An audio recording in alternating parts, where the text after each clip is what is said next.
Okay, so I think we are all set to go. Good morning, good evening, good day, everybody, wherever you are.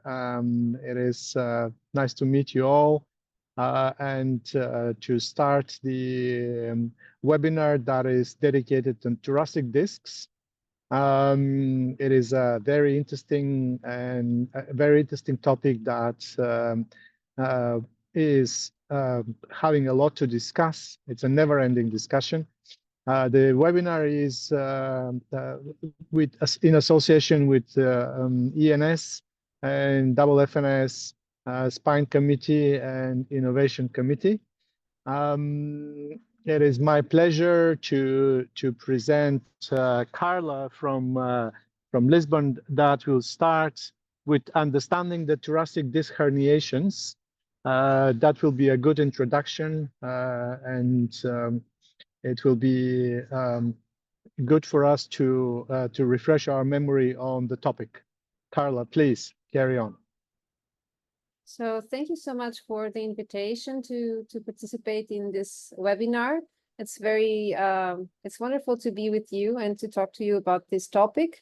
So getting started with it, thinking about thoracic disc herniations, it's important to understand the basics. So the natural history, the epidemiology, how it presents, if there are any classifications, and this is something that I'm going to go through a little bit.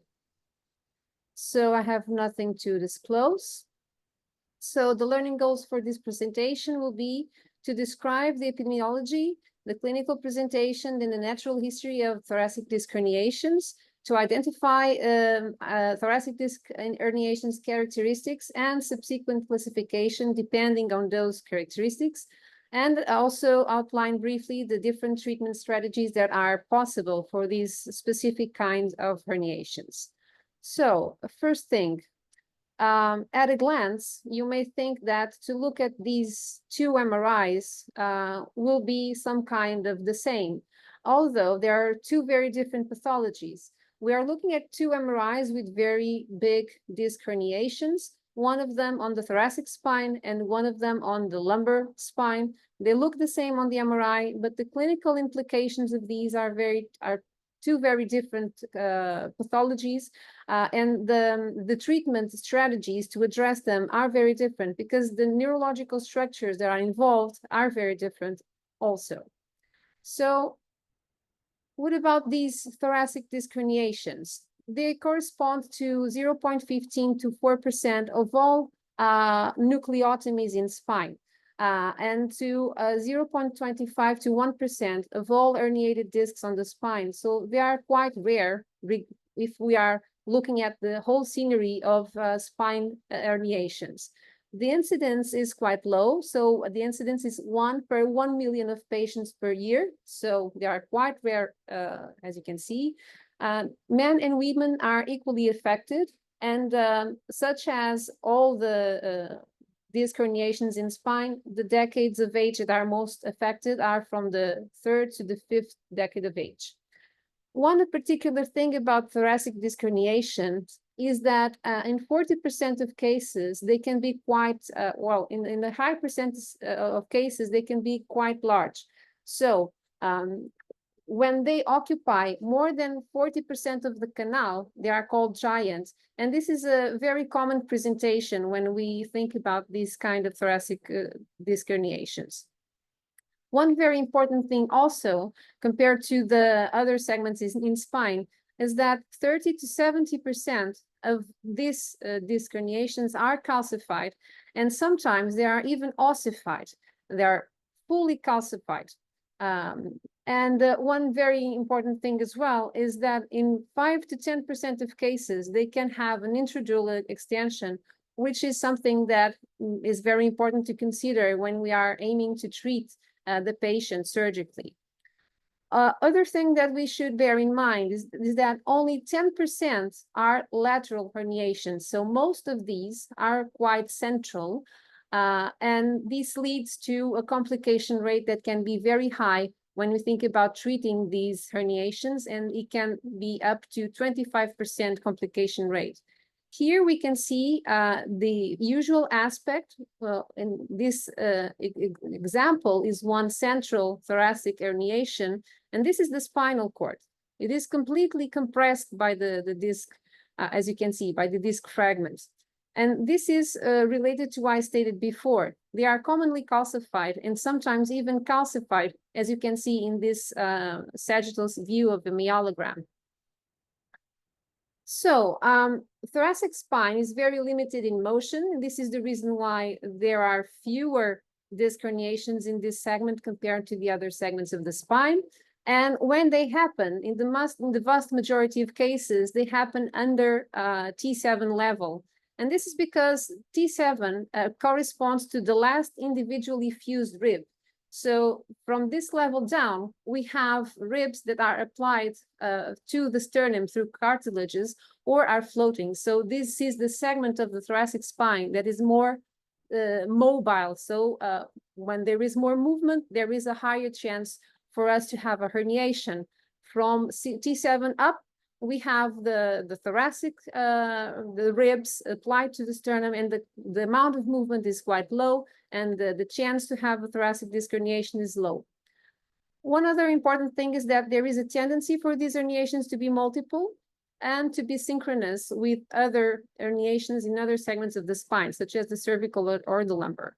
Only 25% are traumatic in origin, so most of them are degenerative, such as all the other segments in the spine. In this graph, you can see that comparing the incidence of thoracic disc herniations by level, it is directly related to degrees of movement that we can see in each of these segments. So how can they present clinically? Many of these are asymptomatic, and we live in an era where MRIs and CTs are very easy to ask for patients. And sometimes we find asymptomatic disc herniations on the thoracic spine that can be quite large, but don't have any true clinical presentation.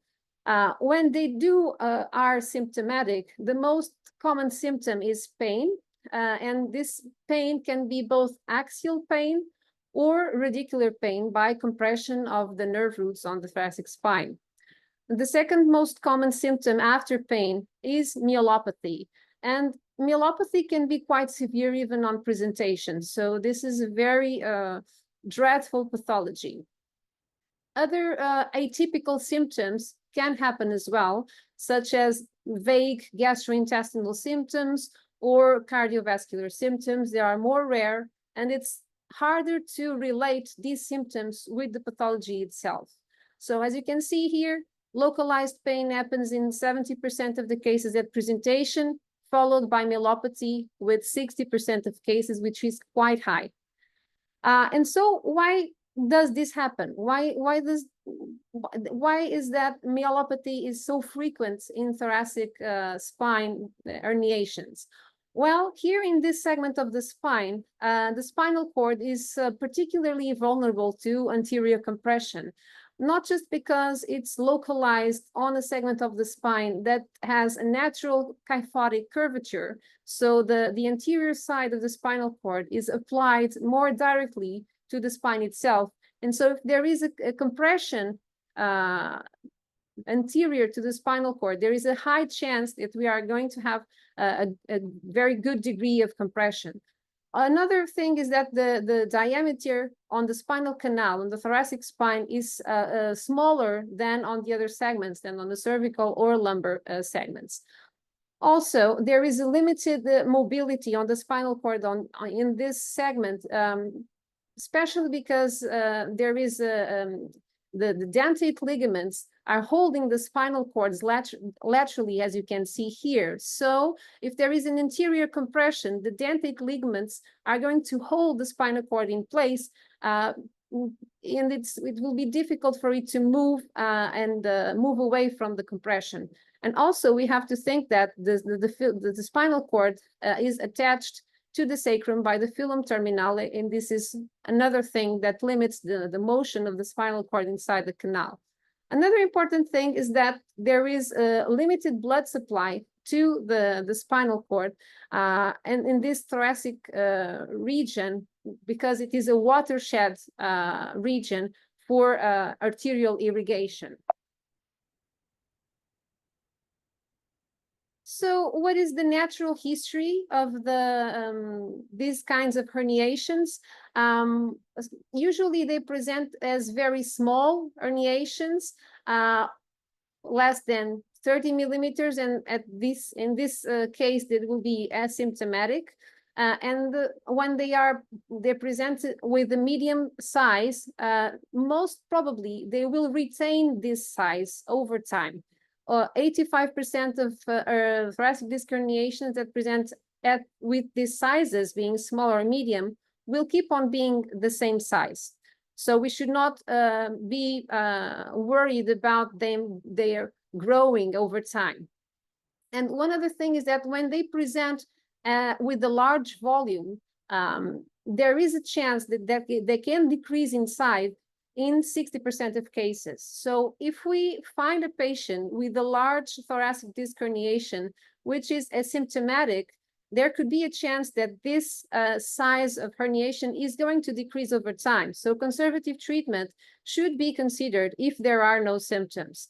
The natural history is still uncertain, so we don't know which are the herniations that are going to evolve to a higher, bigger volume and myelopathy, and those that are just going to stay like that forever.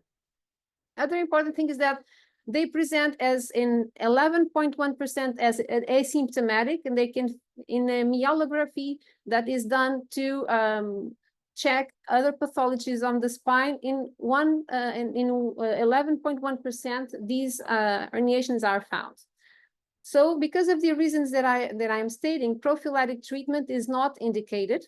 Conservative treatment should be extensively pursued when the clinical presentation is only a presentation due to pain, axial pain, or when there is predominantly a radicular thoracic pain. Whenever there is a very severe and reluctant to treatment axial or radicular thoracic pain, or when there is myelopathy, either is with no significant motor weakness, or when there is paralysis, then we should worry about treating these patients surgically. And we should bear in mind that the surgery complication rate can go up to 26%. One other thing that I wanted to show you or to share with you is this classification published by Farber last year. And it's a very nice way to think and to classify these thoracic disc herniations. And this classification takes into account these characteristics that I stated here. So the location of the herniation, if they are lateral or central, the volume of the herniations, if they are very big or small, the clinical presentation, if they present with neurological deficits or not, or if they are calcified and even ossified, which could be the case. So I invite you to look up to this paper that I find very useful to organize our thoughts about these hernias. So going a little bit deeper into this classification, on type 0, there is no significant spinal cord compression or spinal cord change, and this is one of the examples that I can show you. So these are usually very small disc herniations that don't compress the spinal cord and are asymptomatic. Then we have the type 1. For the type 1, usually they are small. They occupy less than 40% of the diameter of the canal. They can present more laterally, pericentral, as you can see here, and they could be either calcified or not. When there are symptoms, usually it's lateralizing myelopathy or radiculopathy. For type 2, we still have a small size of disc herniation, so under 50% of occupation of the canal diameter, although the location compared to the spinal cord is different. They are more central, as you can see here. And when there are symptoms, usually they are myelopathic. And then for types 3 and 4, we have the giant types of thoracic disc herniations occupying more than 50% of the canal. On type 3, as you can see here, the occupation is very lateral, is eccentric to the spinal cord, and it can be either calcified or not. And usually the symptoms are lateralized or global myelopathy or radiculopathy that is very hard to treat. And finally, the most stressful of them all, you have one of those examples here. It's a giant disc herniation that is centralized, compressing the spinal cord, that is applied to the disc itself. So why is this classification could be important? Because it takes into account several factors, such as the consistency of the disc herniation, if it's a soft disc herniation, or if it's a soft, hard disc herniation being calcified or completely ossified. These are two different herniations to approach. If they are central or lateral, they could be very important in what concerns to using or to choosing the surgical approach. Other important thing is to check if there is an intradural extension or not, because if you think about anterior approaches, that could be important to plan ahead if we are dealing with the CSF leak or not.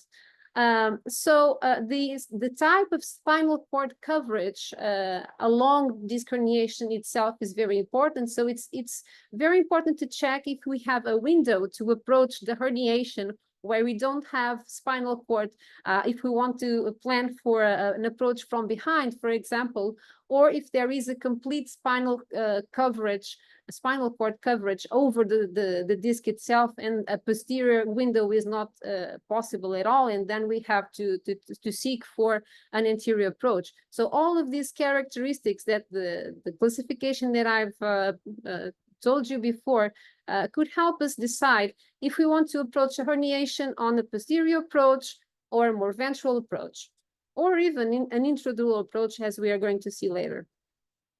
So what the authors from the classification recommend by consensus from a group of very experienced spine surgeons is that for type 1 herniations, posterolateral approaches are more commonly advised by the surgeons, and they could be transpedicular approaches, costotransversectomy, lateral extracavitary approaches, and they can be safely removed. When you think about the type 2 disc herniation, so small but central, either posterolateral or anterolateral approaches are advised. When we think about the giant ones, most authors recommend an anterolateral approach. Either it is through a thoracotomy, thoracoscopy, or a retropleural MIS procedure. There are some surgeons that still recommend a posterior approach, but it's most people would agree on the old days that these herniations should be approached from the front.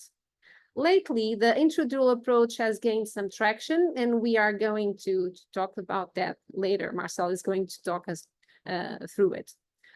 So when we want to plan for treating a spinal cord compression by thoracic disc herniation, the harder is the consistency, and the more central it is, the most important is for us to go around the spinal cord and remove more bone in order to gain more anterior control. So it's easy to understand that the posterior approaches could be ideal when we have a lateral herniation like this, and we can have a transpedicular approach or a costotransversectomy. And whenever there is this kind of compression, either we access the spinal cord intradural and mobilize the spinal cord directly in order to gain access to the disc, or like in a concept like in skull-based surgery, to remove the bone in order to safely mobilize the fragments and leave the spinal cord intact. So the take-it-home messages is that thoracic disc herniations are rare. frequently present with myelopathy, and its natural history is not well understood still. They are frequently giant and very medially localized, can be calcified and even ossified, and can be classified according to these criteria. Surgical treatment can be devastating and have very high complication rates. Regarding this, laminectomy alone is contraindicated, which is very important to reinforce, and the surgical approach should be chosen regarding the individual characteristics of the specific case and the surgeon's experience. Thank you. Thank you so much, Carla. It was a great overview of the topic. There was a bit of a discussion in the chat, you may see, about the incidents that you presented. You presented 1 out of 1 million. Some of the participants disagreed with that. I've seen Marcel's comment as well. Marcel, this is my experience as well. For those that don't know me, I work in Belfast, Northern Ireland, about 2 million population. Only 1 neurosurgical department, so everything is funneled to us. So we see about maybe 2, 3 a year, so which is roughly same incidence. So I agree with that. So I think for the sake of time, I'm gonna, if Carla, if you don't have any other comments, I'm gonna pass to Florian then to present the next speaker. Thank you so much again, Carla. Really great overview. Thank you, Nikolai, and also from my side, from the EANS side, welcome to this joint webinar. I think we have some time to discuss all the presentations at the end of the presentations to do a discussion together of everything. So we move on to the next presentation, and it's my pleasure to announce Enrico Tessitore from Geneva in Switzerland. He's going to talk about mastering the classic transthoracic approach for thoracic disc herniations.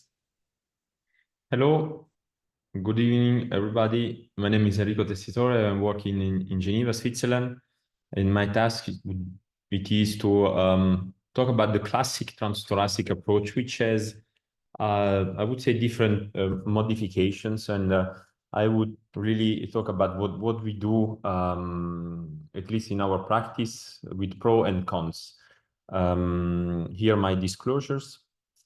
That's it. Are the indications where we do use classic transthoracic anterolateral approach for fracture tumors, of course, thoracic disc herniations, and we'll explain which one, and infections. I would start from a case, which is, of course, not a disc herniation, but it is a V2 flexion structural injury of the thoracolumbar fracture, thoracolumbar spine, with a 3 split fracture of the vertebral body with neurological symptoms. In our unit, we do first perform laminectomy in the posterior realignment, spinal alignment with transpedicular fixation. And because of elevated McCormack score, and in order to restore the anterior support, we do recommend anterior transthoracic approach, which is, I would say, done like this. This is an old picture where the patient is positioned on the right side. In most of the cases, we do prefer to approach from the left in order to avoid to deal with the dome of the liver, with the vena azygos and other structures that are close to the spine from the right side. So we position the patient in the lateral right position. You see there is a double lumen intubation in order to allow for deflating of the lung during the procedure. And in the middle, you see we would recommend for the main surgeons to be on the back of the patient when the surgical procedure starts. And whenever we go to the decompression for the canal decompression, I would suggest to switch on the contralateral side. You see the planned skin incision, which is nowadays, I would say, smaller, especially for the thoracic disc. This is for a corpectomy, so it's a bit larger, and we plan to insert 2 chest tubes. So I just want to share to you a classic thoracic approach for thoracolumbar fracture, and followed with one video for thoracic disc herniation. So here the skin incision, I try to accelerate a bit, is centered on the rib corresponding to the vertebral level. And with the monopolar cuts, we go through the subcutaneous tissue and through the different muscle layers in order to expose the rib. You might see the rib in intercostal spaces above and below, and the intercostal nerves and veins are separated by the rib, and you use this pigtail instrument. Is very nice to subperiosteally prepare the inner part of the rib, and the rib is then resected by costotome, you might see here, and this can be used as a bone graft if needed. As soon as the rib is partially removed, you might see the parietal pleura. It is incised here, and you would see, of course, the lung. The lung is then deflated thanks to the double lumen tube. And here you might see a phenociator retractor in order to spread the ribs. After the deflation of the lung, you might see the lateral part. The lung is then protected with the mouth pad, and the lateral part of the vertebral spine, and you see the aorta. We incised the parietal pleura covering the spine, identify the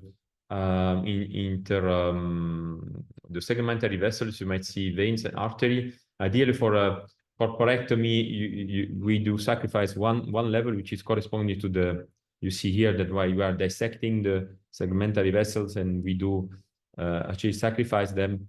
I would say as far we can from the aorta in order to preserve the collateral vascularization.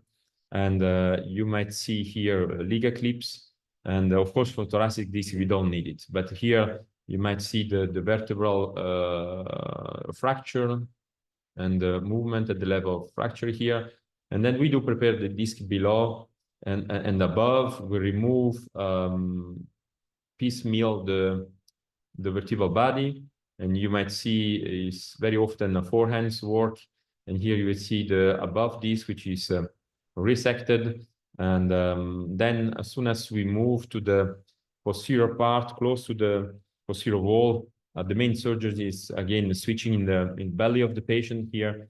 And we do use a drill in order to prepare an eggshell of the vertebral body. And here you might see the posterior part into the canal with exposure of the epidural space. And then we do recommend to use an expandable cage for reconstruction. And here you might see the final results with a short posterior fixation and the corporectomy cage. So let's go back to the thoracic disc, which is a topic today. This is a very particular case of a patient who has been operated on in another clinics. You might see very soon the clinical history. Should work here, 49 years old.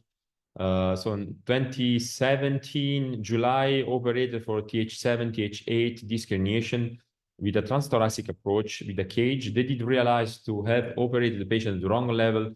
So they did perform a new TH8, TH9 approach. But after 6 months, the patient was still myelopathic with all these symptoms. And the patient came to us with this MRI with a large disc herniation, which is medial and lateral to the right, with a spinal cord compression and a myelopathy, radiological and clinical. So this is a surgical plan. We do always use evoked potentials here. Same approach, same surgery approach, which was on the left.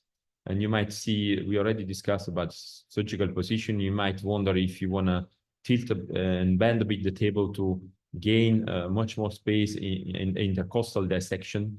And this is the difference. If you go from posterior, you do a costal transversectomy, but if you go from anterior, you need to go into the vertebral body and resect the part of the rib covering the lateral part of the pedicle. So this is what we plan to do. It's like to remove a trough bone a walking channel with the base towards the posterior wall and the disc herniation and the apex in the middle of the vertebral body in order to create a safe quadrant where the hernia might be pulled away from the dural sac that you might see here. For orientation, cranial is on the left and collar on the right. And the disc herniation is actually compressing the spinal cord from the front. So we do remove first the safest part of the hernia, which is at the basis of the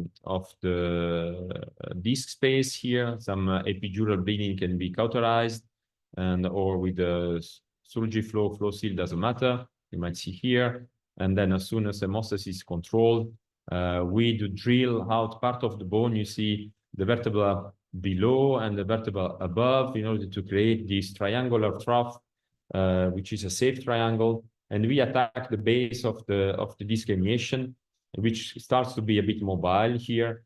The disc space is in the middle. And then we go into the disc herniation for removing, first drilling the calcified part, and then to dissect the disc herniation from the dura. The disc herniation was intradural. You might see some CSF coming out, and this is a dissection from the ventral part of the spinal cord. So I can accelerate a bit.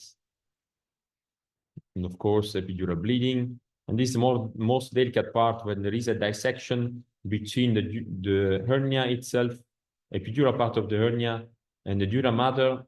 But then we very soon realized that the dura mater was violated from the hernia itself. You might see that with a hook very soon after having removed the epidural part of the hernia. We can attack the intradural part. You might see with the hook, we get into the dural sleeves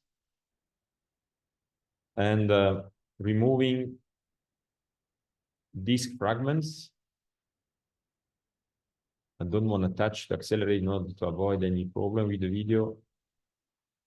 And you might see very soon these disc fragments, which are intradural. Of course, you don't need to remove 100% of them. As soon as you have a good cleavage plane with the subarachnoid space, which is violated in this case, and decompressing the spinal cord from the front here, very difficult to remove these fragments.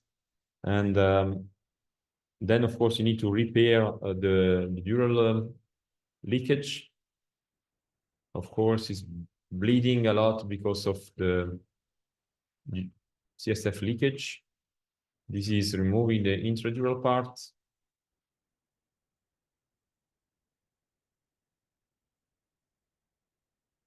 Let's try to accelerate a bit. So hemostasis is achieved again. And we did reconstruct the anterior part with a patch. This is a gel foam. We can use, of course, glue or taco seal, whatever. And the evocative potential remains stable during the approach. And this is, I just want to stop the images to show how the spinal cord is decompressed. We do see the partial corporectomy, which has been done after resection of the head of the rib, resection of the left pedicle in order to access the ventral part of the canal. And here you might see this triangular shape of the trough here, and a small piece of this is a gel foam. And luckily, the patient didn't have any CSF leakage into the thoracic, and she did improved, luckily after surgery. And then the question is, do we need to fuse this patient? I would say if the trough is very limited and the corporectomy is only partial, we don't fuse it from the beginning. Then, of course, if there is any instability related pain, then we can, of course, fix the spine from the back. In order to avoid the intrapleural morbidity, of course, we can go retropleural. Here's a case where, especially in younger patients, you might use dedicated retractors and preserve the parietal pleura, go down to the rib and the lateral part of the spine, and do exactly the same procedure, but without any need for double lumen intubation, without deflating the lung and reducing the lung morbidity. Which are the pro and cons, in my opinion, of standard anterior approach? The pro, of course, is a very wide exposure to the ventral part of the spinal cord, and good control of the posterior wall is achieved with the appropriate canal clearance. And there is a need, or if there is a need, you might restore the anterior column support if the corpectomy is too generous. Cons are the morbidity related to the chest tube, which are minor, I would say, and the need for respiratory rehabilitation if there is any atelectasia. And I want to close my talk with few slides about the post-thoracotomy pain syndrome. This is a syndrome which is relatively common. Approximately 50% of patients after thoracotomy might have some intercostal pain, but luckily in majority of patients the pain is mild and it doesn't interfere with the normal daily life. And in a small subset of patients, sorry, it can be severe with a true disability, and some of them might still experience pain 4 to 5 years after surgery. This kind of post-thoracotomy pain syndrome is a combination of neuropathic pain and non-neuropathic myofascial pain. And the neuropathic part is related to the damage or the neuropraxia at the level of the intercostal nerves during the thoracotomy. If the pain is causing disability, multidisciplinary pain management involving pain specialists, social workers, physical therapists, and psychologists is required. It is very important also to recognize a patient at risk to develop chronic post-thoracotomy pain with a psychological assessment if available. And intraoperatively, we might perform a nerve block at the level of intercostal nerve, and at the level of surgical procedure, we should really limit at maximum the spreading time of the retractor on the intercostal nerve. When we do resuture the pleura or reapproximate the ribs, we should pay attention not to include, of course, the nerve into the suture. And early postoperative assessment of pain is crucial, and if there is a pain specialist, a follow-up is required.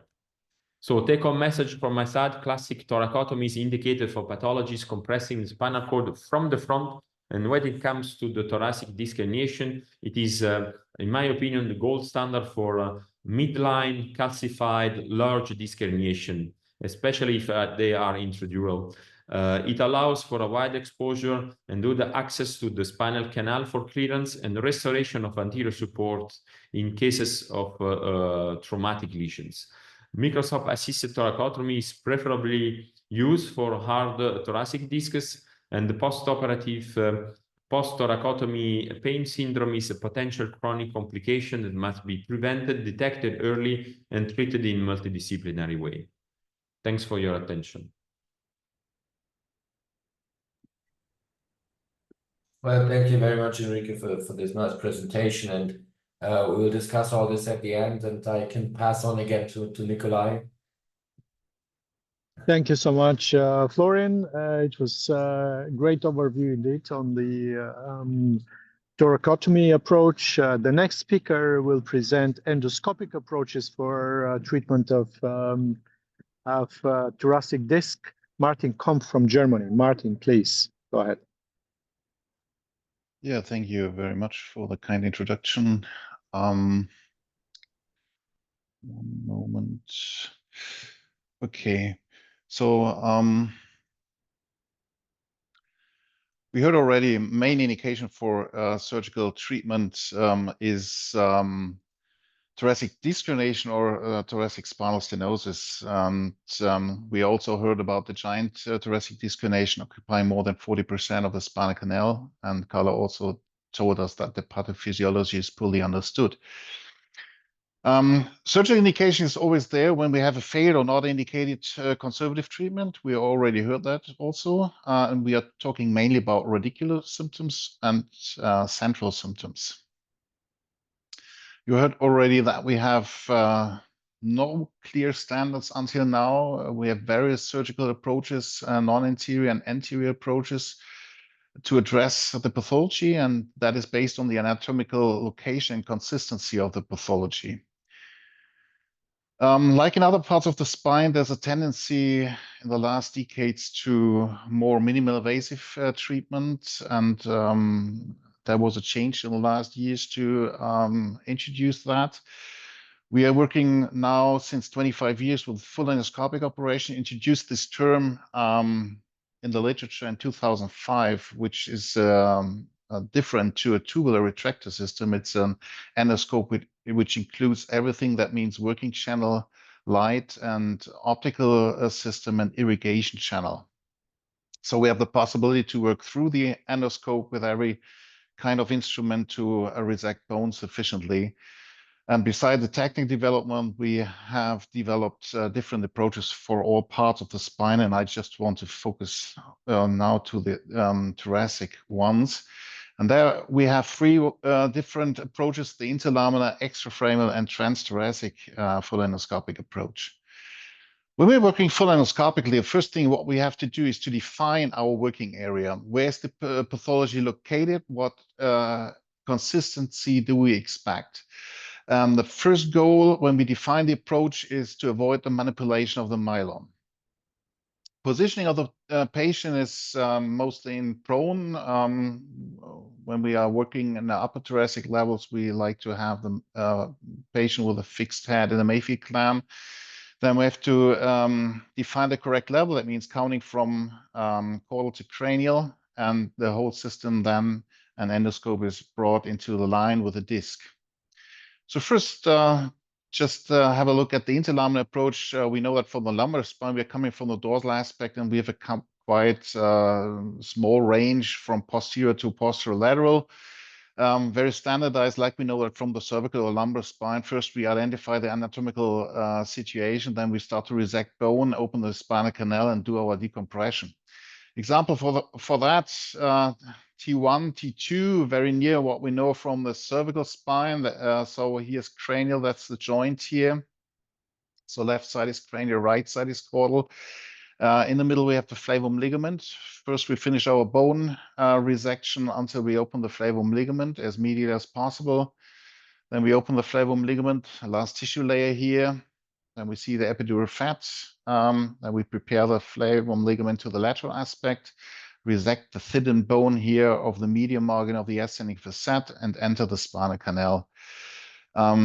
So very near to that, what we know from the keyhole foraminectomy or posterior endoscopic procedures at the cervical spine. Then we identify the lateral margin here of the dura, and then we resect the herniated material. So this is really very near to a cervical case. Now we see here the empty bed where the prolapse has been in, and the decompressed neurostructures.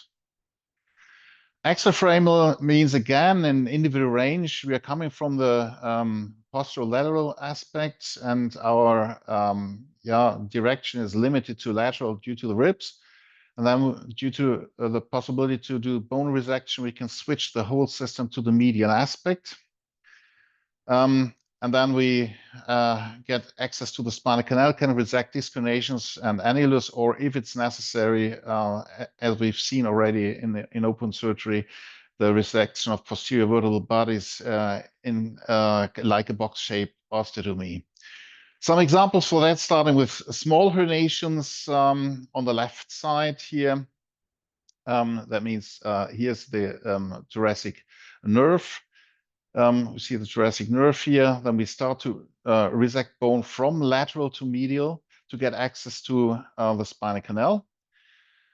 The last tissue layer is then resected with a punch. You see here epidural fat. Here is the disc. Here the lateral margin of the neurostructure. So resection of the material. I have some cases here, entry to the disc space and taking out the pathology. like in most of the cases, you don't find that fresh herniations, but you find a combination of partially calcified material, even in those small herniations. Then the situation after decompression, that's the entry here to the disc and the decompressed area.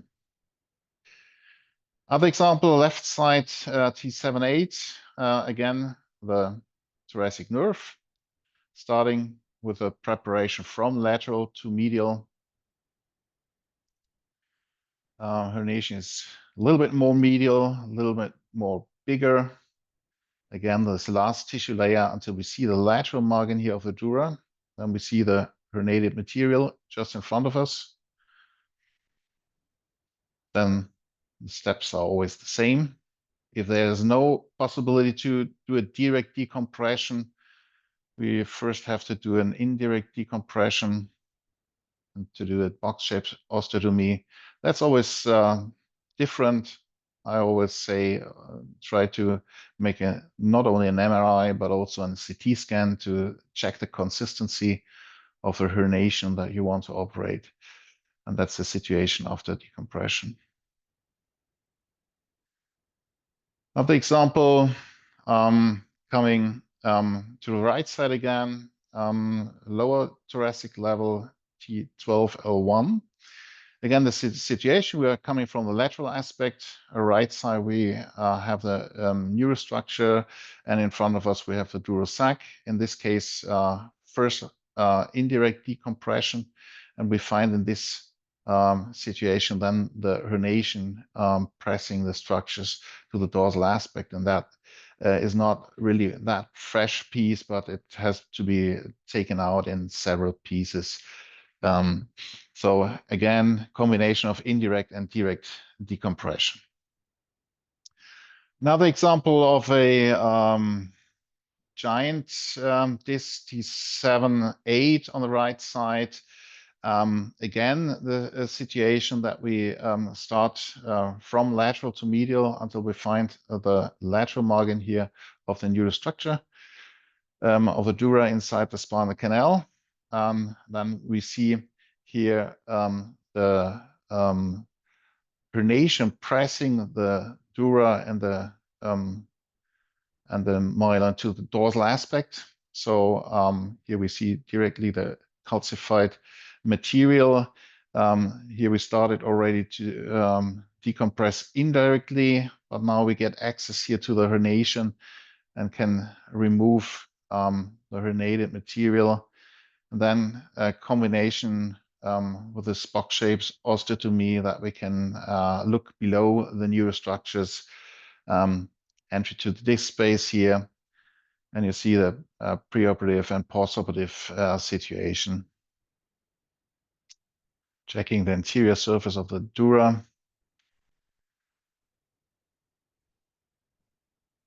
And this situation after decompression. Transthoracic approach means we are coming from the lateral aspect, very near to that, what we heard already in a conventional operation. Well, it is limited in the height because it is not possible higher than T5. In the higher levels, we have either to do an endoscopic interlaminar transextrafemoral, or we have to do an open surgery with costotransfectomy. We're coming completely from the anterior aspect. When we're doing a transthoracic approach, we preferentially do this retropleural. That means retropleural preparation along the ribs. And the target area is the head of the rib. Then we find the pedicle, the disc, and the vertebral bodies and segmental vessels. Why preferentially retropleural? Well, it's the shortest route to the anterior spine. It is less traumatic. We avoid to open the pleural cavity.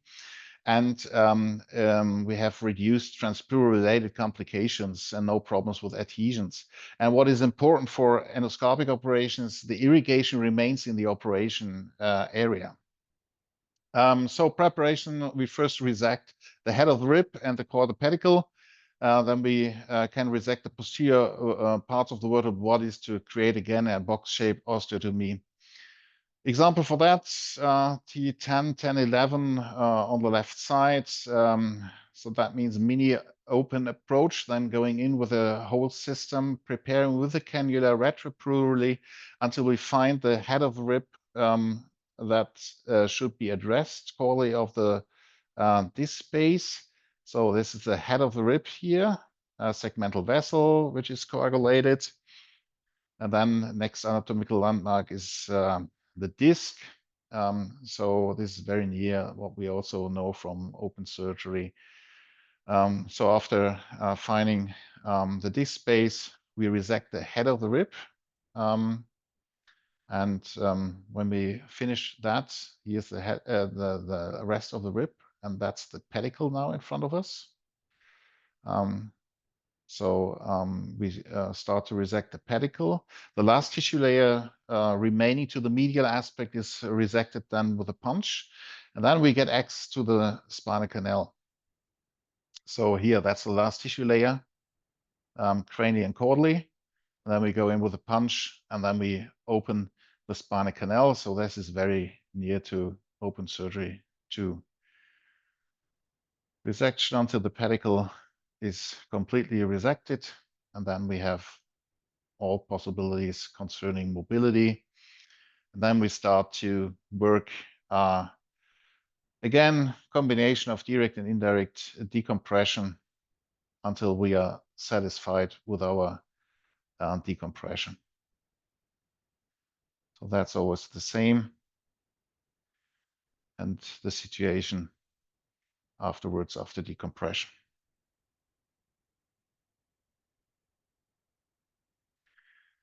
What happens when we have a dural leakage? Technically, this is not possible endoscopically in the ventral aspect, so we only have the possibility to seal it with artificial dural graft. Just an overview for the indications for posterior pathologies, not only sequestered or posteriorly sequestered soft disc herniations. We can use the interlaminar approach, but also for OFL and Z-joint cysts. For intraforamen pathologies, softer calcified and anterior pathologies localized medial lateral to medial. We use the extraframal approach, and this is the most frequent one. And for anterior pathologies, the more medial and the more giant they are, you should consider a transthoracic retroplural approach. So we have a range of approaches, we use this range of approaches to avoid to manipulate the myelin. So we can conclude an individual planning and choice for a surgical technique has to be there, because there's no standard procedure for each herniation. And we have to have key determinants for the approach selection, especially anatomic location, the consistency of the pathology, of course, general health of the patient and experience of the surgeon. Main goal is to avoid the manipulation of the myelin, and each technique has its own outline risks. And what can we promise our patient? First of all, sufficient decompression, technical advantages, reduced traumatization. We can combine that with fusion when it's necessary. But on the other hand, I have to tell you, we also talked about incidence, thoracic. Even we have comparatively limited experience. We're doing about 1,500 lumbar and cervical cases full endoscopically a year, and less than 10 thoracic per year. And at the end, I always want to emphasize, we need open surgery, and we will need open surgery in the future too, not only to get along with complications that may always occur during full endoscopic operations, but also to offer our patients the right treatment, because not every pathology is fitting to a full endoscopic treatment. Thank you very much. Thank you, Martin. Great overview of the minimal invasive techniques. The more tools you have in the box, in the tool bag, the better you would do, and the best approach you will offer to your patient. A great presentation. I will now pass to Florian for the next presenter. Okay, thank you. Yeah, after this full endoscopic approach, we move back to open surgery, to open transdural surgery. Marcel Ivanov is going to introduce us to this approach, posterior transdural approach for thoracic disc herniation.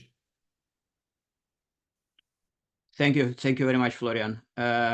It's really great to be here, and this is just another presentation about another way of tackling this surgically challenging condition, a thoracic disc herniation. So the condition is rare. Why? And we could see already so many approaches. Why there are so many approaches? Because at this stage there is still no golden standard. And I truly believe that a thoracic disc herniation, a calcified thoracic disc herniation, is one of the most challenging spinal condition we face, one of the most risky condition, which is completely different to the lumbar disc herniation, as Carla well mentioned. Now, these are my disclosures, which I have to mention. These are not related to this presentation, nothing related to this presentation. And what I would like to cover in these next few minutes is, first of all, just very few words about general information. It has been already covered by Carla, and we will discuss mainly about the posterior transdural approach. We'll review the benefits, why I think this is a good surgical option. We'll discuss about the challenges of the surgery, and we'll have a couple of surgical videos just to demonstrate the technique. And we discussed about incidents in the chat group as well. It is, I mean, the message is that it is rare. Yeah, depending on the study you do, it is usually 1 case per million. This is my experience, and in some papers as well. Even in a busy center, you will not have more than, I don't know, 5-10 cases a year of this thoracic disc herniation, truly myelopathic patients. And because and so why we discuss about this condition if it is so rare? Excuse me. Excuse me. Why we discuss about this while it is so rare? Because in most of the cases, this thoracic disc herniation is completely different piece of cake, with significant surgical challenges and very important perioperative risks. Excuse me. So the surgical treatment is usually, what is important to remember is that surgical treatment is indicated in patients which have clinical symptoms which are not responding to medication, usually with severe myelopathy or with severe radiculopathy. What is the challenge of the thoracic disc herniation? There are few. First of all, we have to remember, in most of the cases, these discs are likely to be highly calcified. Yeah, so it is not a soft fragment which you can remove with the rongeur, pushing away from the neural structure. It is usually rigid, it is usually stuck, it is usually like a piece of stone pressing on the spinal cord. And this is important to remember, especially for young trainees. If you have a thoracic disc herniation, it is always a good idea to get a CT scan, because on the CT scan, you'll have a most likely a confirmation that this is a calcified disc, which will change completely your strategy of managing this kind of procedure. Second challenge, it is frequently adherent to the dura. Yeah, so it is not just a fragment which you grab with the hook and remove it. It is frequently stuck, and sometimes it can go transdurally.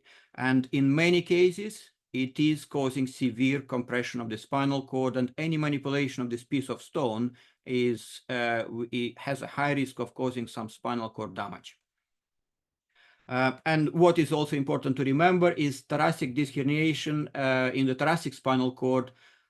Usually this is vulnerable because of this risk of intradural extension, because of the thoracic kyphosis, which is stretching the cord against the disc. And we have this dentate ligament, which is reducing cord mobility. So all this adds to the challenges. And in addition to this, we have a poorly vascularized area of the spinal cord, this watershed zone in the thoracic spine. When we deal with this kind of procedure, the primary goal of surgical treatment for this thoracic disc herniation is to achieve decompression of the spinal cord and nerve root, and to prevent any recurrence of the disc herniation, and to avoid any iatrogenic injury to the spinal cord. This is important. It's not about just taking the disc out. It is taking the disc out in a safe way, so we don't cause any new neurological deficit. And as we could see, numerous approaches have been reported to treat this thoracic disc herniation. Why so many? Because none of them is perfect. Yeah, so there is no gold standard approach, and each technique has unique advantages and disadvantages, and it is really very important to choose what is best for this specific patient which is in front of you in your own hands. Yeah, not what's described in the literature, what is best in your hands with this specific condition which you have in front of you. So optimal treatment still remains a matter of debate. I'm going to discuss about this transdural approach. And previously, before I was considering this transdural approach, my standard technique for most of the thoracic disc herniation would be transthoracic approach, which was described in one of the first presentation by Enrico. So it's standard technique. You can have it less or more invasive. The advantage of this is it avoids manipulation of the spinal cord because spinal cord is not in your way.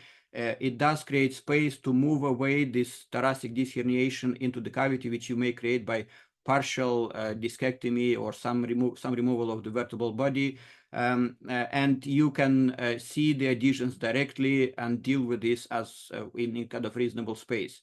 But it has some drawbacks. So technically, it is more demanding comparing to the posterior approaches, which you're all familiar with.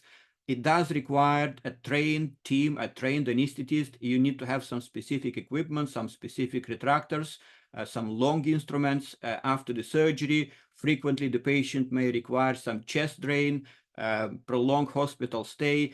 And one of the main challenges I see is that if this disc is adherent, if you have a CSF leak, it is difficult to repair, and you have this negative pressure within the chest, so it basically will suck the CSF, which potentially could lead to some disaster, very difficult to manage in many cases.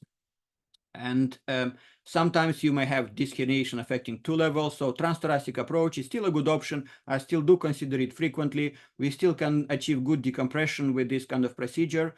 But we should not underestimate the complication. Irrespective of the approach, the risk of complication remains quite significant.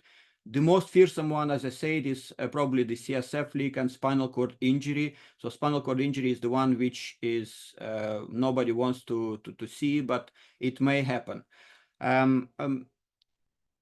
We may have chest-related problems. We may have spinal instability. So because of these complications, I was looking for alternative treatment options. And before discussing this posterior transdural approach, I want to step away and look at something which you are probably more familiar with, a calcified meningioma or spinal cord or spinal intradural extramedullary meningioma. So these meningiomas, they can be located anywhere in relationship to the spinal cord. Frequently, they are posterior, which is a nice, easy case to do. Sometimes they are lateral, and occasionally you may have this kind of meningiomas anterior to the spinal cord. And occasionally, these meningiomas are calcified, as you can see on this MRI and CT scan. So you have a meningioma which is anterior to the spinal cord, compressing the spinal cord, patient is myelopathic. Despite this, we never approach this transthoracically. We still do it in most of the cases via posterior approach, rotating the spinal cord via dentate ligament and taking the tumor out by debulking it and decompressing it. So basically what we do? We do a standard laminectomy. We debulk the tumor, move away from the spinal cord. We reduce to minimum spinal cord manipulation, and we can achieve good decompression. This is just such a case. We open the dura. You can see the dentate ligament, which we divide. Ultrasound can help to show how where the tumor is located. It can show the vascularity. But what we do, I put the stitch on this dentate ligament, rotate the spinal cord gently, obviously. We have monitoring to confirm that we are not too aggressive. We debulk this tumor with the CUSA. This is a standard technique. We move away. We don't manipulate the spinal cord. We move this tumor away from the spinal cord. In the end, we will achieve good decompression of the spinal cord. This is a video which demonstrates such surgery. So again, the dentate ligament has been divided. You have the tumor. The first part, we will coagulate the base. I'll just speed up quickly. We'll use the CUSA to debulk this tumor. Again, not touching the spinal cord, not manipulating it, doesn't putting any stress on the spinal cord. And in this case, part of the tumor is calcified. So for this calcified bit, which is still poking into the spinal cord, I use this ultrasonic bone cutter, which is basically evaporating the calcified bit. We protect the spinal cord with some putty so it doesn't get overheat. So in the end, we will achieve good decompression. So why am I discussing this meningiomas? Because if we have a thoracic disc herniation, which is located anterior to the spinal cord, the situation can be very much similar. So on the left side, we have a meningioma, which is calcified. On the right side, we have a thoracic disherniation, which on the axial may look the same, which means that potentially we should be able to approach it via posterior approach, via transdural approach, as we do for meningiomas. And the technique is very much the same. We open the dura. You can see what I like doing is this augmented reality, so you can see exactly where is the disherniation located, where it is compressed most. I'll come back later on to this to define more why the benefits of this. And then I cut this dentate ligament, probably 2 ligaments, and once we divided the ligament, we can rotate now the spinal cord gently, obviously. So I'll put this stitch on the dentate ligament, which will retract the spinal cords delicately. Again, monitoring is important. I want to make sure that I'm not causing any damage by traction on the spinal cord. And then I cut this dura in this fashion, trying to expose the calcified bit of the disherniation. This is a delicate surgery. First part, we don't use the drill. I use this ultrasonic bone cutter, which same as CUSA, it debulks this calcified disherniation, and then we can peel off the dura. This is the case we tend to do actually with a colleague, 2-consultant job, because it is a delicate procedure. One of my colleagues, Rames Ibrahim, is actually is a good partner for this kind of cases. So once we debulk the first part from one side, we can come from the other side because it is a more or less centrally located calcified disherniation. We retract this dura away from the disc, and we still can see some small bit of calcified disherniation from the other side, and we'll use the CUSA to just shave, evaporate this bony part which is compressing the spinal cord.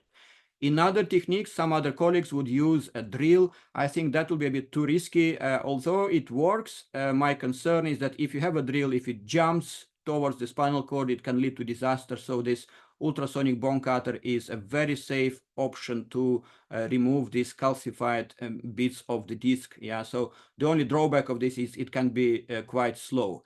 So once the disc is removed, we can check it with the ultrasound, and then we make sure that there is nothing left. And at the end, we'll put the stitch, we'll close the dura in the normal fashion.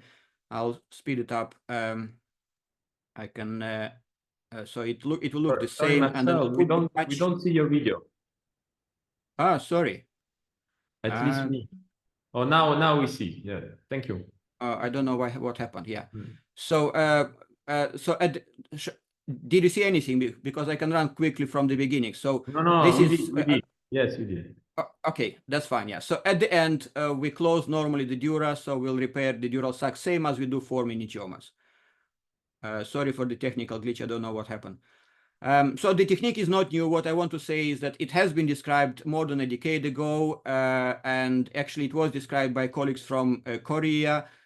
Equipment is not, we don't need a lot of equipment. What we need is a radiolucent table. First of all, it is important to make sure that we are operating at the right level. So it's good to be paranoid, to check, to have several ways of checking the level, because it's easy to make a mistake.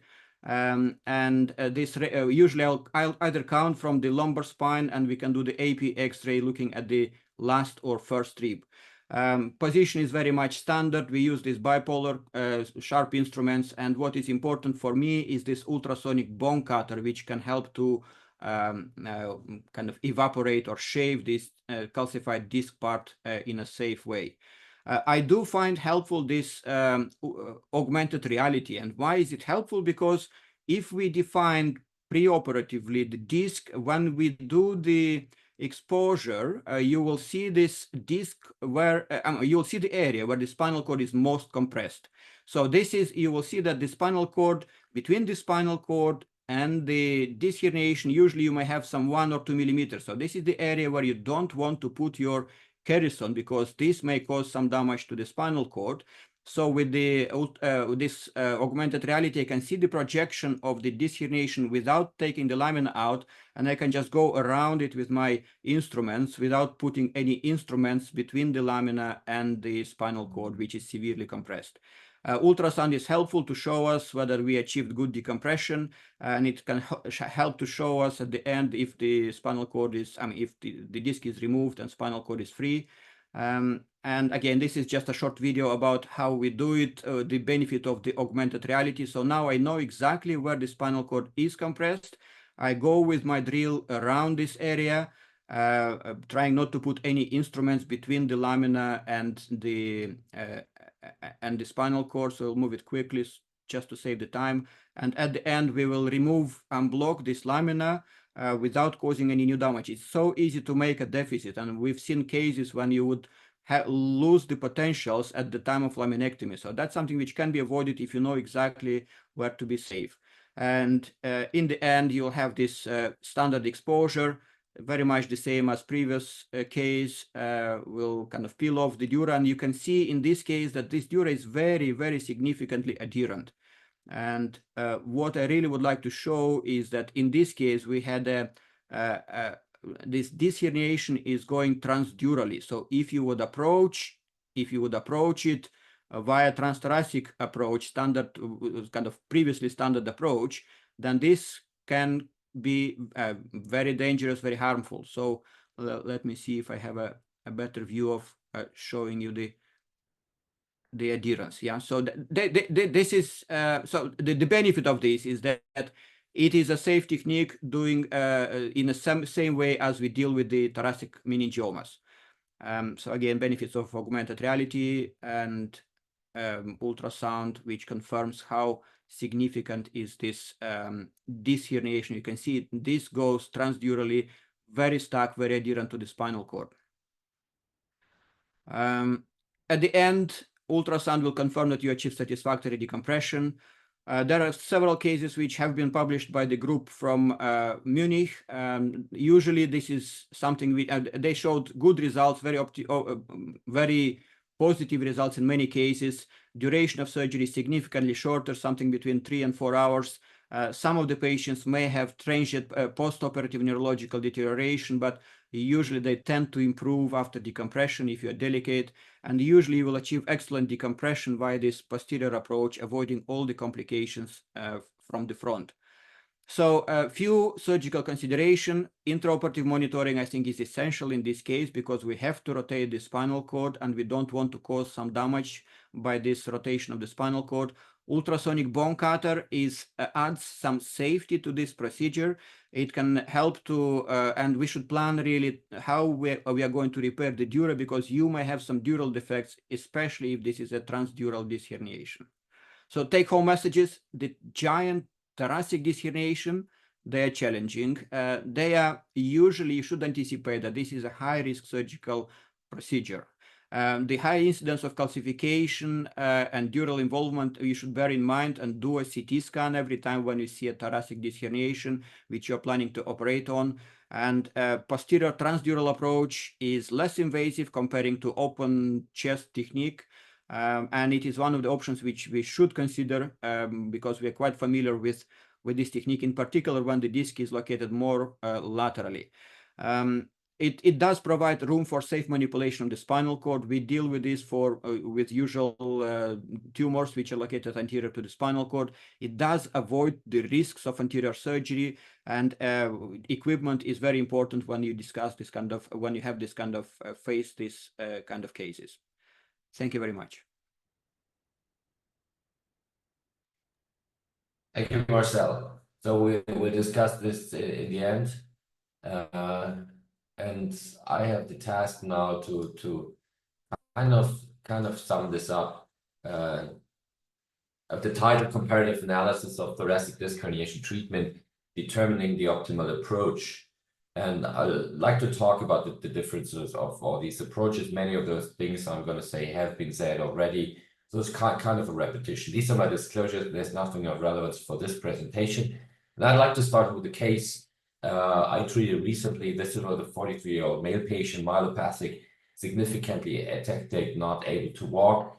And he had this herniation. It is an ossified disc herniation at the upper thoracic at T6-7. You see that there's a lot of ossification at the base of it. So I thought after having done a certain amount of transdural approaches, this is a very good approach for a very good case for a transdural approach. So I did it from posterior transdurally, and what I got was only the tip of this disc herniation, which was soft, and I could not get a complete resection of this lower part. I did it only from one side, so it might have been an option to go from both sides, but I did not achieve a very good resection of this disc herniation. The patient was neurologically worse after surgery, so I went in on the same day, did a transthoracic approach and a transthoracic disc resection, and then the patient recovered. And this is on the right side, the 2 months post-op image, showing that there's a lot of edema, but he's able to walk. He just recovered from his previous prior to surgery neurological symptoms and the new neurological symptoms he had after the first resection. So this is a case where maybe in my hands the transdural approach was not ideal, and where I failed to get a sufficient decompression, but on the other hand, this works quite well usually. Now, having shown this case, looking at the thoracic disc herniation, there has been already a lot of comments about the incidence. There's this old number around of 1 per million. It's a very low proportion of the symptomatic herniated disc, the thoracic ones, mostly in the lower thoracic spine. And the problem is that many of those are central or central-laterally located, and many are calcified or even ossified. And there are giant herniations which have more than 40% canal occupation, which are hard to treat. Typical symptoms, as already said, is myelopathy. Less common, there's radicular pain. And I just recently saw one patient I haven't seen before. He had a paresis of his, let's say, thoracic wall muscles or the lower ones, the low thoracic disc herniation, and had kind of in his lateral chest wall a bulb where he had a paresis of the muscles from this disc herniation. Now, what our surgical aims is to remove the disc herniation without relevant or uncontrolled cord manipulation. There are many surgical approaches available, as we have seen, and we need to choose or pick the adequate surgical approach for a given disc herniation. And this depends on location, on the magnitude. Is it a small herniation? Is it a large herniation? And on the consistency of the disc herniation. Is it soft? Is it calcified? Or is it even ossified? And the main question is, how do we decide for the adequate surgical approach? So what we need to look at where we have a disc herniation is the question, where is this disc herniation located? Is it central? Is it central lateral? Lateral? Is it maybe, does it have an intradural part? And this on the left side here shows you that this is disc herniation. The blue part, the red part is the spinal cord with the stretched over this disc herniation. Then the next question is there any, where's the corridor, an extradural corridor to this disc herniation? Is there something from posterior or posterior lateral, or is there only an anterior corridor where we can reach this disc herniation without the necessity to cross the spinal cord? And then there's the question of the consistency. Is it soft? Is it calcified? Or is it even a bony disc herniation, which makes a difference? And the question, broad-based, narrow-based, is it giant, large, small? And how much of a craniocaudal extension does it have? Is it only located on the disc space, or does it go behind the vertebral body, which makes a different approach necessary? And this is an old synopsis that I just enhanced it with the transdural approach, but showing you the idea of how you need to approach and tackle those disc herniation. Means the softer and the more lateral they are, the more from posterior you can come using a transpedicular approach or a transfacetal approach, in some cases a costotransversectomy. If the herniation is more central, is getting hard, then you need to move more to the side. If it's still reachable from posterior, you use the costotransversectomy or lateral extracavitary approach, or you can even consider a transdural approach if you are able to do this and if it's a good approach in your hands. If it's a hard central located disc herniation, you need to go transthoracic or transdural, which means you need to go all the way anterior. So the more centrally located and the more harder the disc herniation gets, the more you need to go lateral and then finally anterior using a transthoracic approach. And one good alternative is always the transdural approach, where you can reach quite a lot in the spinal canal. Now, looking at some cases, 49-year-old female patient progressive myelopathy. This is one of the first thoracic disc herniations I did many, many years ago. Had this giant calcified disc herniation.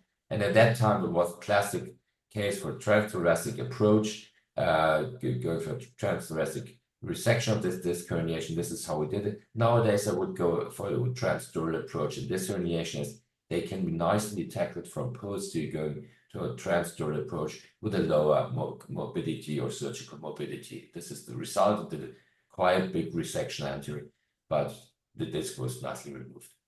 There's another case now, 40-year-old female patient, pain and mild myelopathy.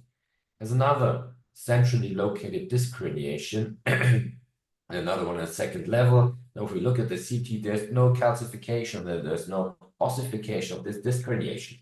So from the location, this would be a case classically done for a transthoracic approach, but in this location, it can be easily done with this soft centrally located disc herniation with transdural approach, which is the smaller approach, the easier approach for this patient with a smaller surgical morbidity.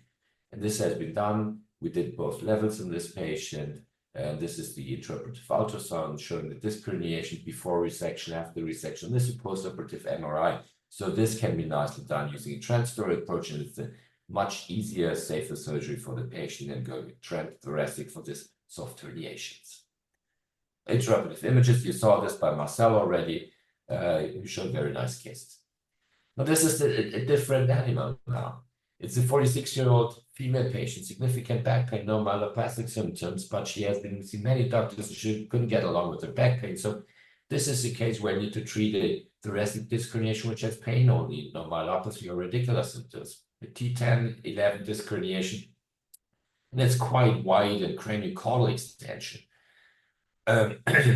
It's ossified or calcified. And how would you go for this?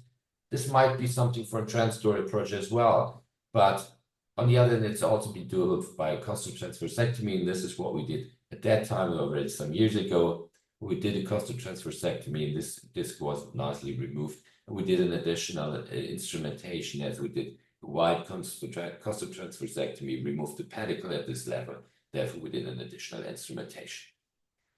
Another case, 56-year-old gait instability, hyperreflexive, Babinski sign on the right side, back pain. Now, when you look at this one, it's again a calcified disc herniation. But when you look at this, you get a good posterior approach to this disc herniation. Though there is a posterior corridor where you can reach it. So this is something you could do with a transpedicular approach, doing a hemolaminectomy, drilling down one pedicle, and you could get a good exposure of this disc herniation and remove it, and this has been done in this case. So this shows that you need several surgical approaches to tackle those different thoracic disc herniation, different levels, different consistency, and different location. Now, but there's always the question, well, what is the surgical morbidity of those approaches? What should we choose in order to not, in comparison to another one? There's been this recent systematic review and meta-analysis looking at 15 studies in more than 1,000 patients with thoracic disc herniation. They use different approaches. They did an analysis of mortality and morbidity. They could show that the mortality is quite low with 3 cases, 3 patients which died after the surgery for this thoracic disc herniation. But they could show that the complication rate, the surgical morbidity, is quite high with 25%. The majority is medical complications, surgical site infection, the second one, CSF leaks, and then you have about 5% persistent neurological symptoms. So this is a quite significant number, which is very relevant for the patient because this is a long-term problem or long-term morbidity of this surgery approaches. So it's 5% new neurological deficits. Then if you have like insufficient decompression mechanical, but can we pick the adequate approach from this? As they show in their study, anterior has more complications than going posterior, going lateral. Posterior lateral has complication as well. So this systematic review weighs the surgical approaches according to the surgical morbidity, but this does not really make sense as we need all these surgical approaches, and we need transthoracic approaches for some of the remaining cases where we need to go this way. And we know that this transthoracic approach has a higher surgical morbidity than going for just a posterior transpedicular, transfacet resection, or transdural approach. But what we need to go for is we need to reduce the surgical mobility of those approaches we need. And this is looking at pro and cons of thoracoscopy versus thoracotomy. And we know that thoracoscopy is much more beneficial when in comparing this to big thoracotomies. But what overall do we have a difference with both of those techniques? We're looking at endoscopy, the invasiveness is going down. Illumination at target is ideal. Chest pain, lung complication. There are less chest pain and less lung complication. There's been the question whether the chest pain or post-thoracotomy syndrome is less in endoscopy. Yes, it is. The incidence is significantly reduced. But on the other hand, we have only 2D visualization, a less likely maneuverability than with the open approach. The overview is inferior to the open approach and it's technically demanding. And on the other hand, we have microscopy, where we have very nice 3D visualization, good overview, good maneuverability, an easier technique, but we have the high instruments under the microscope and lung complications.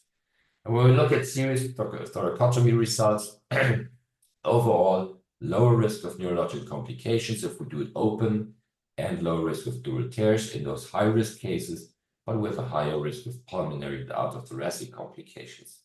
If we look at thoracoscopy results, overall lower risk of pulmonary complications, but a higher risk of neurological complications with dural tears in high-risk thoracic disc herniations.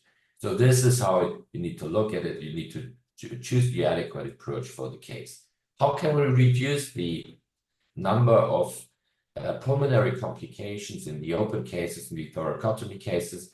And one option that has been mentioned already is going for a retropleural approach, not going transpleurally, going retropleural. And this is a way how you can nicely reduce the pulmonary complications in the open approaches. So you still have the advantages of the open approach, but a lower surgical mobility. And this has been shown as well already. This is the series from Sebastian Rütten and Martin Komp from Herne, looking at full endoscopic approaches.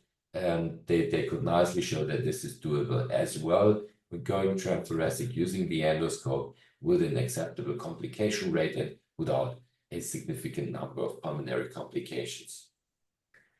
And but the alternative has been shown already, which is now suitable for a majority or many of the thoracic disc herniation, the posterior transdural discectomy. Marcel has nicely summed it up that it works quite well. And when we look at the complication rate, this is the series of Martin Koppers, already looking at 13 cases in his publication. And he had only 3 cases where he had some mild problems, and all those mild problems was some CSF leak issues, which could be solved from posteriorly. In other words, there was no neurological decline, there were no pulmonary problems or anything else, so a mild complication rate, which was nicely solved. And this is another series of looking at another systematic review, looking at the most dangerous, most problematic cases, the giant calcified herniated thoracic disc. And again, when looking at this series, they could show that the thoracoscopy or transthoracic approach is the approach with the highest complication rates, with about above 20% complication rate overall. But on the other hand, it's those cases, in some of those cases, we need this approach and we need to work on our technique to get the surgical mobility as low as possible.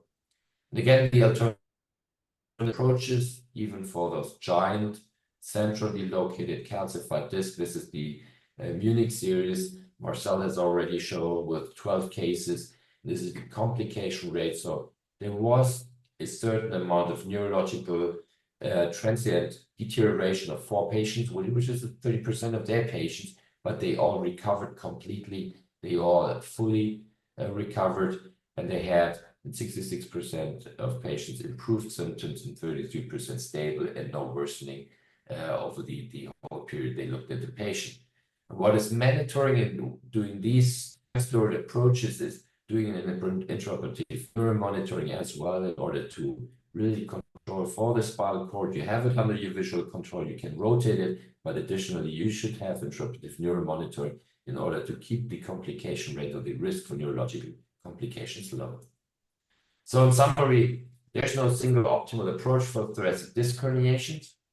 We need to individualize the approach to location, magnitude, and consistency of the thoracic disc herniations. The classic approach for central calcified disc is the transthoracic approach, which can be done endoscopically, full endoscopically, or microscopic, or nowadays the transdural approach, which is gaining more momentum and more interest at the moment. Endoscopy carries the advantages of reducing invasiveness in comparison to mini thoracotomy, high risk of neurocompromise in those high-risk cases, and has the significant disadvantage of 2D visualization, where you have to get used to. You need a certain workload in order to get adapted to this technique. And so far, there are no relevant comparative studies regarding the comparison of the approaches available. No conclusion. Thoracotomy and microscope for the complex high-risk cases. This is what I do. Thoracotomy or thoracoscopy for less complex, low-risk cases. And now posterior laminectomy transdural approach is more and more used. And I use it more and more for the majority of cases. And posterior laminar approaches are only suitable for those cases with a posterior corridor. Thank you. Now we have some remaining time for some discussion. Let me stop this.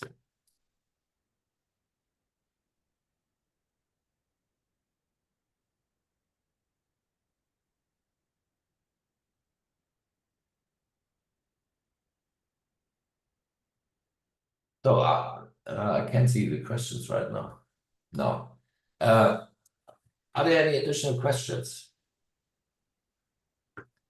We had several comments about the incidence and about the 1 per million, which is an old number. Getting from presentation to presentation, and probably in the MRI era, we got much more thoracic disc herniations in which are detected. Majority is asymptomatic, but Carla just pulled out a publication from 2014 showing that in the US the incidence is 1 per 116,000 symptomatic treated disc herniations. So it's much higher than the 1 per million. There were some more comments by Daniel Rosenthal, specialist in endoscopic transthoracic treatment of disc herniation. He says you can approach anteriorly using thoracoscopy up to T23, depending on the shape of the thoracic cage. So probably when you have a good shape, you can get up there, but usually I stop at T4. Do we have any questions? Marcelo, or it's a question to all lecturers from Andrea Cellini. In which procedures do you think intraoperative neuromonitoring is mandatory? Would be of interest for the IOM and community. Marcel, you want to answer this? Yes, well, I think it very much depends on how much you expect to manipulate the spinal cord. So in cases when, for example, when we do the rotation of the spinal cord, I want to make sure that by surgical manipulation, I'm not putting too much strain on the spinal cord, I'm not causing any damage. Sometimes rotating the spinal cord may induce some ischemic or hypoperfusion of the spinal cord. So I want to be able to recognize this early and address this early, and this monitoring is particularly helpful. And it's the same with any other procedure. So for tumors, for meningiomas, if it is posteriorly located, then probably it is of less relevance because we're not going to manipulate the neural structures. If it is anteriorly located, then yes, I do find it helpful. I do find it helpful in nerve sheath tumors. So I want to stimulate the nerve root. I want to make sure that this nerve root is not non-functional, and so many indications, but if we discuss about thoracic disc herniation, it depends on how much you manipulate the spinal cord, and I do usually use it routinely by default. I do find helpful this additional information which can have an impact on making the decision about what I'm going to do next and how this is going to impact on my surgery. So it is a default for thoracic disc herniation, which is severely compressing the spinal cord. Okay, we got one more question about suturing the dura in the front. Can we use some patches? So that's what I do. When going transdural, I do use patches entry, but I don't do this lateral cuts as you do, Marcel. I open posterior and then I do another anterior cut and I close it just with the taco seal patch. And you always suture. Okay. Yeah, so this is the reason I do this transverse cut because sometimes the disc is not adherent. So if I can have just linear cut and expose this disc fragment, remove the disc, then I can repair it just with the stitch. Yeah, small stitch, just repair the dural defect. But in many cases, it is stuck. In many cases, you will have a dural defect. In many cases, you will have the transdural herniation, in which, in such circumstances, I will use a patch to cover this dural defect. Very much the same we do for example, spinal cord herniation in dural defect with spinal cord herniation. Yeah. I would have a question for Martin Komp. The cases you showed for the transforaminal approach versus the thoracic approach were quite similar. What you showed with the transforaminal approach, getting this defect in the vertebral body, was over the whole cross section of the spinal canal. So how do you decide when would you go transforaminal, and in which cases would you use a transthoracic full endoscopic approach? What's the limitation of the transforaminal? Well, in fact, this is a kind of feeling that you have. In fact, the transthoracic retroprural approach is quite rare. The extraframinal approach is most of the approaches that we are doing, because you get really a lot of mobility, and due to the 25-degree optical system, you have the possibility to look a little bit around the corner, coming from anterior, looking to the posterior aspect. And with the instruments that you have, that means deflectable burrs, it is even not a problem to come from posterolateral and to work anteriorly and to do this box shape osteotomy. So I would say transthoracic is really a situation when you have a large or a giant disc herniation located medially, ossified, and where you expect a lot of mechanical manipulation. Okay. Good. So in the Q&A box or in the chat, there are no more questions. Are there any more questions from the speakers or comments you do? If not, then thank you from my side. Thank you to all the speakers. I think this was a very nice webinar on thoracic disc herniations. It was this first EANS WFNS joint webinar, which we see when we will be the next time to continue this. The next webinar of the EANS spine section will be in February. We will come up with a program soon. And so far, thanks to all the speakers, thanks to the discussant for this nice webinar, and then enjoy the rest of the evening. Bye-bye. Thank you. Bye-bye now.